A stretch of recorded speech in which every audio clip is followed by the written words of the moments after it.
Hello friends, तो कैसे हो आप सब। उम्मीद करता हूँ आप सब ठीक होंगे। आज हम करेंगे class 8 chapter 2 land soil water natural vegetation and wild life resources का पार्ट 3। तो चलिए फिर शुरू करते हैं। Activity, take two trays A and B of same size. दो ट्रे लो, ए और बी सेम साइज की। Make 6 holes at one end of these trays and then fill them with the same amount of soil. इन tray में एक end पे 6 छेद करें और उसे सेम अमाउंट की सॉइल से फिल कर दें। Leave the soil in tray, soil को उसी ट्रे में छोड़ दें। A bare while sow wheat और rice grains in tray B. उसकी थोड़ी देर बाद ही उसमें व्हीट या फिर चावल के दानों को बो दीजिए ट्रे बी में। When the grain in tray B has grown a few centimeters high, place both the trays in such a way that they are on a slope. जब ग्रेन जो कि ट्रे बी में उगाए हुए थे वो थोड़े से सेंटीमीटर्स बड़े हो जाते हैं, तब दोनों ट्रेस को एक स्लोप में रख दो। Poor 1 mug of water from the same height into each tray. 1 mug of water दोनों ट्रेज में पुअर कर दो। Collect the muddy water that trickles around the holes of both trays in two separate containers.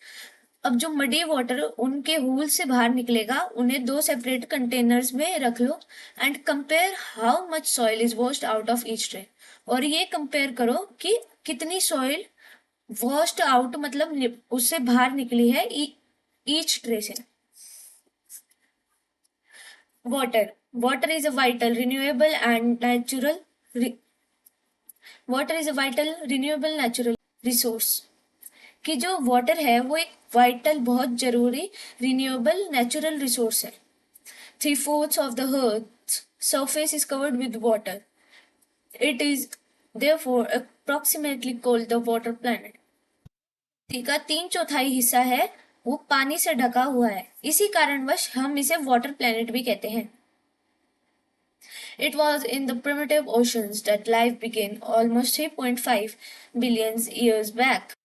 इसका मतलब ये है कि जो प्राचीन महासागर था उसमें लाइफ 3.5 बिलियन साल पहले शुरू हुई थी। Even today the oceans cover 2/3 of the earth's surface and support a rich variety of plant and animal life.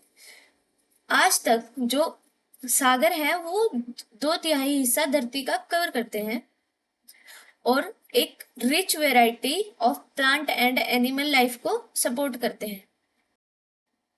इसमें हमें the oceans cover 2/3 of the earth surface and support a rich, ये underline कर लेना है।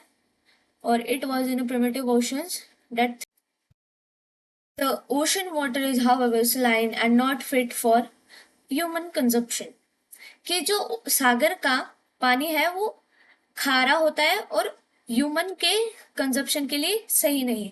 Fresh water accounts for only about 2.7%।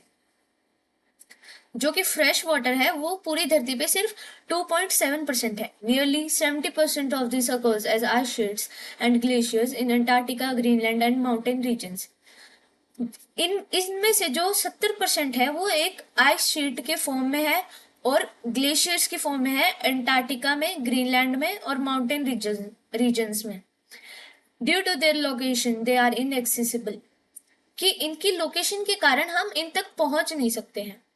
Only 1% of fresh water is available and fit for human use. कि सिर्फ 1% fresh water है वो available है और ह्यूमन यूज के लिए फिट है। It is found as groundwater, as surface water in rivers and lakes, and as water vapor in the atmosphere. ये जो पाया जाता है वो ग्राउंड वाटर के फॉर्म में, surface water in rivers and lakes की फॉर्म में और पानी की भाप के फॉर्म में एटमॉस्फेयर में पाया जाता है। Fresh water is therefore the most precious substance on the earth. इसी कारणवश जो फ्रेश वाटर है वो सबसे ज्यादा प्रीशियस सब्सटेंस है धरती पर। Water can neither be added nor subtracted from the earth. जो वाटर है वो ना तो घट सकता है और ना ही बढ़ सकता है धरती से। It's total volume remains constant. जो इसकी टोटल वॉल्यूम होती है वो हमेशा एक ही रहती है। It's abundance only seems to vary because it is in constant motion, cycling through the oceans, the air, the land, and back again through the processes of evaporation, precipitation, and runoff. कि हमें इसलिए कम लगता है क्योंकि ये very करता है, because ये एक कांस्टेंट मोशन में साइकिल की तरह ओशंस से फिर हवा में जा रहा है, हवा से फिर लैंड पे आ रहा है, फिर वापस ओशंस में जा रहा है, और ये ऐसी साइकिल चलती रहती है इवेपोरेशन, precipitation और रन ऑफ की. This, as you already know, is referred to as the water cycle. जैसा कि आप जानते हैं, इसे हम वाटर साइकिल भी कह सकते हैं. Human use huge amounts of water not only for drinking and washing but also in the process of production. जो ह्यूमन है वो एक ह्यूज अमाउंट ऑफ वाटर सिर्फ पानी पीने और नहाने की चीजों में यूज नहीं करता, वो प्रोडक्शन के प्रोसेस में भी इसको यूज करता है. Water for agriculture, industries generating electricity through reservoirs of dams are the other usages.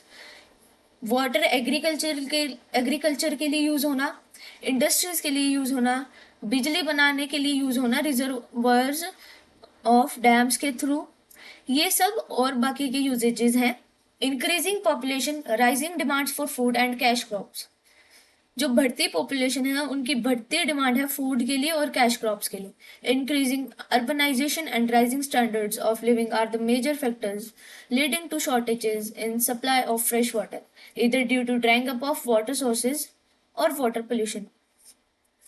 कि जो अर्बनाइजेशन है, अर्बनाइजेशन के इंक्रीज होने के कारण, अर्बनाइजेशन में ज्यादातर लोग शहरों की तरफ मूव करने लग जाते हैं, और उनके राइजिंग स्टैंडर्ड्स, और जैसे कि उनके स्टैंडर्ड्स बढ़ते जा रहे हैं, ये उनके रहने सहने के ये एक मेजर फैक्टर्स हैं जो पानी की जो फ्रेश वाटर की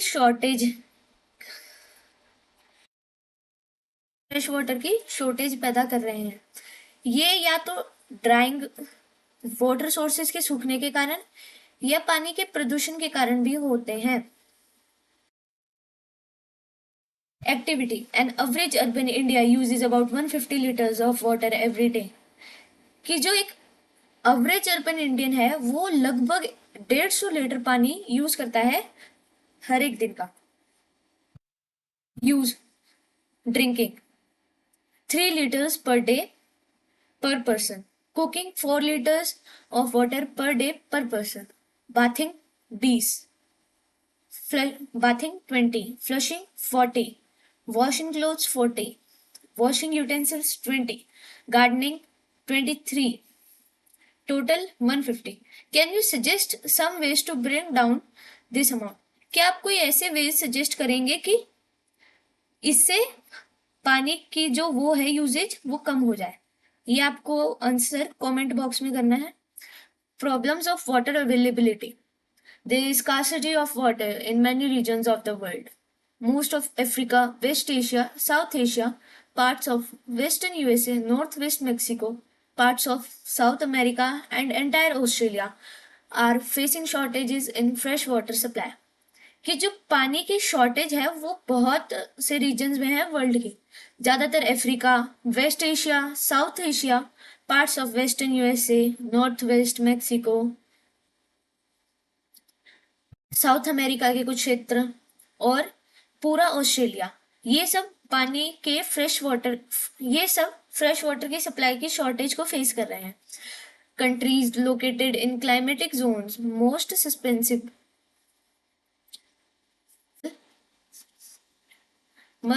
most susceptible to droughts face great problems of water scarcity.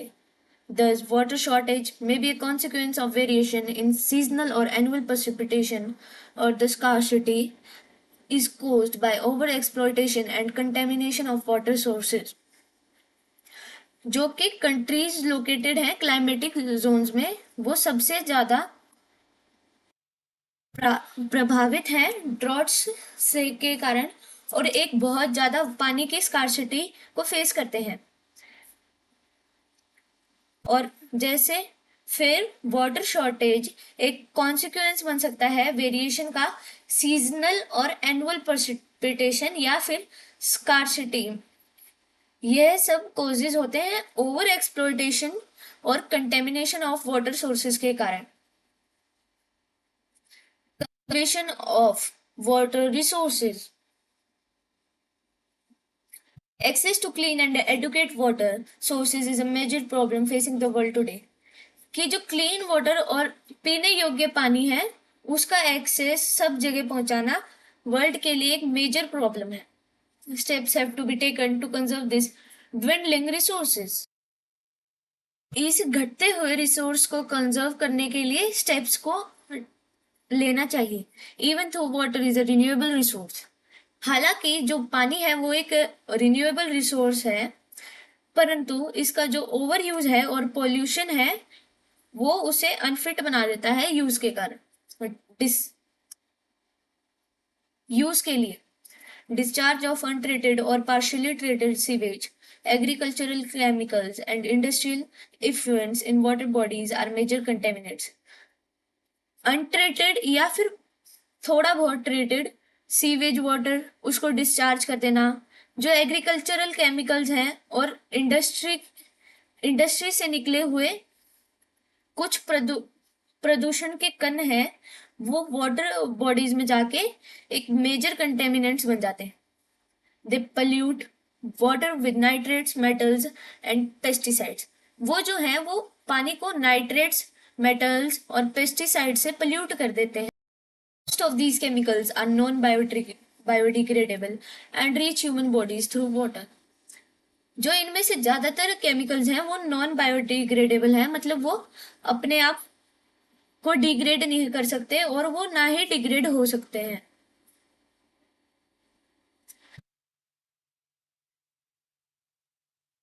और ह्यूमन बॉडीज को पानी की मदद से पहुंचते हैं। Water pollution can be controlled by treating these effluents suitably before releasing them in water bodies. Water pollution को ऐसे कंट्रोल किया जाता है कि पहले इन इफ्लुएंट्स को ट्रीट किया जाए पूरे तरीके से इनको वाटर बॉडीज में रिलीज करने से पहले। Forest and other vegetation cover slow the surface runoff and replenish underground water. जो फॉरेस्ट और बाकी की वेजिटेशन होती है वो स्लो कवर और सरफेस रन ऑफ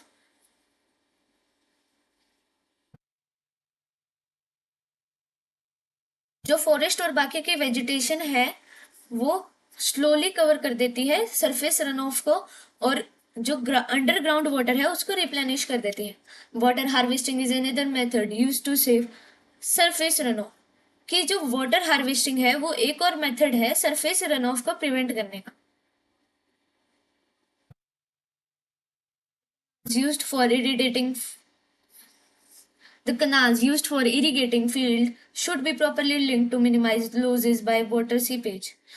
जो कनाल्स होते हैं इरिगेट फील्ड को करने के लिए वो प्रॉपरली लिंक्ड होने चाहिए ताकि जो पानी की सीपेज है उसको सबसे कम किया जा सके। Sprinklers effectively irrigate the area by checking water losses through seepage and evaporation. जो स्प्रिंकलर्स होते हैं वो इफेक्टिवली इरिगेट करते हैं एक एरिया को और वाटर लॉस को कम करते हैं सीपेज और इवेपोरेशन के द्वारा, सीपेज और इवेपोरेशन से बचा के। In dry regions with high rates of evaporation, drip और trickle irrigation is very useful. सूखे हुए रीजन्स में जहाँ पे हाई रेट ऑफ इवेपोरेशन होता है, ड्रिप या फिर ट्रिकल इरिगेशन, ड्रिप और ट्रिकल इरिगेशन एक ही चीज होती है, वो बहुत वहां पे बहुत यूजफुल होती है। The valuable water resource can therefore be conserved by adopting these means of irrigation. जो एक वैल्यूएबल वाटर रिसोर्स है हम उसे कंजर्व कर सकते हैं इन सारे मेथड्स ऑफ इरिगेशन को अप्लाई करके। फिगर 2.9 अ वाटर स्प्रिंकलर। वाटर स्प्रिंकलर कुछ ऐसा होता है जो कि फिगर 2.9 में दिखाया गया है। Vegetation and wildlife. Some school children were visiting an exhibition on handicrafts. कुछ स्कूल के बच्चे एक एग्जीबिशन को घूमने गए थे जो कि हैंडीक्राफ्ट पे थी। The articles in the exhibition were collected from different parts of the country. जो आर्टिकल्स थे एग्जीबिशन के वो देश के अलग अलग क्षेत्रों से लिए गए थे। Mona picked up a bag and exclaimed, "This is a beautiful handbag." Mona एक बैग को उठाती है और बोलती है कि यह एक बहुत अच्छा बैग है। Yes, it is made from jute, the teacher said. Teacher बोलती है, हाँ, ये जूट से बना हुआ है। Do you see those baskets, lamp shades and chair? Those are made of canes and bamboos. क्या आप उन बास्केट्स, लैम्प शेड्स और कुर्सियों को देख पा रहे हैं? वो केन्स और बम्बू से बनी हुई है। In the eastern and north eastern humid regions of India, bamboo grows in plenty. कि जो ईस्टर्न है और नॉर्थ ईस्टर्न ह्यूमिड रीजन्स हैं इंडिया के, वहां पे भरपूर बैम्बू उगता है। Jassi was excited to see a silk scarf. Jassi एक सिल्क के स्कार्फ को देखने के लिए बहुत उत्साहित था। सी दिस ब्यूटीफुल स्कार्फ, देखो यह कितना सुंदर स्कार्फ है। The teacher explain that silk is obtained from silk worms that are bred on mulberry trees. Teacher फिर समझाती है कि जो सिल्क है वो सिल्क वॉर्म से पाया जाता है, जिन्हें मलबरी ट्रीज पे ब्रीड किया जाता है। The children understood that plants provide us with many different products that we use in our day to day life. फिर चिल्ड्रन समझ जाते हैं कि जो पौधे हैं वो हमें अलग अलग डिफरेंट प्रोडक्ट्स देते हैं अब हमारी डे टू डे लाइफ में। Natural vegetation and wildlife exist only in the narrow zone of contact between the lithosphere, hydrosphere and atmosphere that we call biosphere. जो नेचुरल वेजिटेशन है जहाँ पे वाइल्ड लाइफ एग्जिस्ट करती है वो एक सिर्फ पतला सा जोन है जहाँ पे लिथोस्फीयर मतलब लैंड, हाइड्रोस्फीयर मतलब वाटर और एटमोस्फियर मतलब हवा, ये एक दूसरे से कांटेक्ट होते हैं। हम इसे बायोस्फीयर भी बोलते हैं। In the biosphere living beings are inter related and interdependent on each other for survival. कि जो बायोस्फीयर में लिविंग बींग्स होते हैं वो एक दूसरे से रिलेटेड होते हैं और एक दूसरे पर निर्भर होते हैं एक दूसरे की सर्वाइवल के लिए। This life supporting system is known as the ecosystem. ये जो लाइफ को सपोर्ट करने वाला सिस्टम होता है इसे हम इकोसिस्टम भी बोल सकते हैं। Vegetation and wild life are valuable resources. जो वेजिटेशन और वाइल्ड लाइफ है वो एक बहुत ज्यादा वैल्यूएबल रिसोर्सेज हैं। Plants provide us with timber, give shelter to animals, produce oxygen we breathe, protect soil so essential for growing crops, act as shelter belts, help in storage of underground water, give us fruits, nuts, latex, turpentine oil, gum, medicinal plants, and also the paper that is so essential for your studies. जो पौधे होते हैं वो हमें timber देते हैं, जानवरों को शेल्टर देते हैं, ऑक्सीजन देते हैं सांस लेने के लिए, सॉइल को बचाते हैं जो कि बहुत ज़्यादा एसेंशियल है क्रॉप्स को ग्रो करने के लिए, एक शेल्टर बेल्ट की तरह एक्ट करते हैं, स्टोरेज ऑफ अंडरग्राउंड वाटर की स्टोरेज में हेल्प करते हैं, हमें फल देते हैं, हमें नट्स देते हैं, हमें लेटेक्स देते हैं, हमें टर्पेंटाइन ऑयल देते हैं, हमें गम देते हैं, हमें मेडिसिनल प्लांट्स देते हैं और पेपर भी जिसपे हम पढ़ते हैं। चलिए इतना ही, अब मिलते हैं अगली वीडियो में, तब तक के लिए bye. Please like, share and subscribe our YouTube channel. Thank you.